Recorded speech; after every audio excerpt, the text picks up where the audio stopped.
La liberté véritable ne peut exister que dans le cadre de la responsabilité individuelle. Les êtres humains sont condamnés à être libres, à choisir leur destinée, à créer leur propre sens. Mais cette liberté, bien qu'essentielle, est aussi un fardeau. N'est-ce pas cette liberté qui nous accable et nous rend responsables de tout ce que nous faisons, même dans un monde absurde? L'être humain, en choisissant, porte une grande responsabilité. La liberté est l'opportunité de choisir l'amour et la vérité.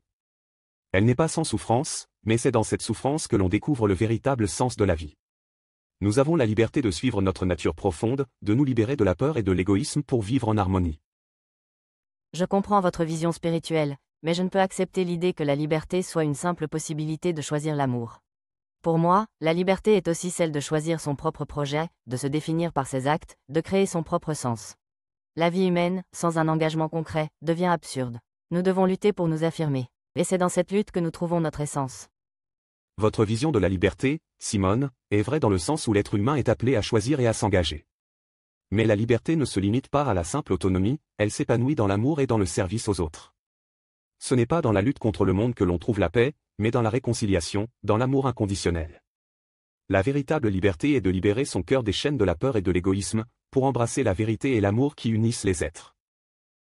Mais, c'est l'absurde qui nous confronte. La vie n'a pas de sens donné a priori. Nous devons choisir d'en donner un, et cette création de sens est notre seule véritable liberté. C'est en nous engageant dans ce projet que nous découvrons qui nous sommes. La liberté est un acte radical, pas une réconciliation pacifique avec l'existence. La lutte, elle, l'affirmation de soi, est essentielle à la liberté.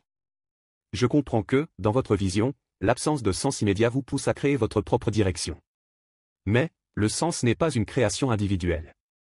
Le sens se trouve dans ce qui nous relie tous. L'engagement que vous recherchez est noble, mais il peut être épuisant si l'on oublie que la liberté véritable ne consiste pas à se battre seul, mais à se joindre aux autres dans un esprit de solidarité et de compassion. Cette unité est la vraie source de liberté. Mais ce besoin d'unité ne peut-il pas devenir une forme de soumission? Nous ne pouvons pas nous dissoudre dans une idée de l'autre ou d'un amour abstrait. La liberté se trouve dans l'affirmation de soi, dans le refus de la soumission aux autres, à une idée ou à une quelconque structure sociale.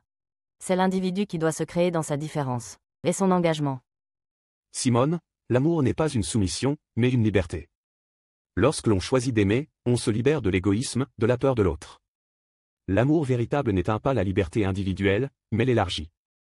L'engagement ne doit pas être solitaire, il doit être communautaire. C'est ensemble que nous construisons la liberté, dans la compréhension, la compassion et le soutien mutuel. La vraie liberté est celle de vivre en harmonie avec autrui, tout en étant soi-même.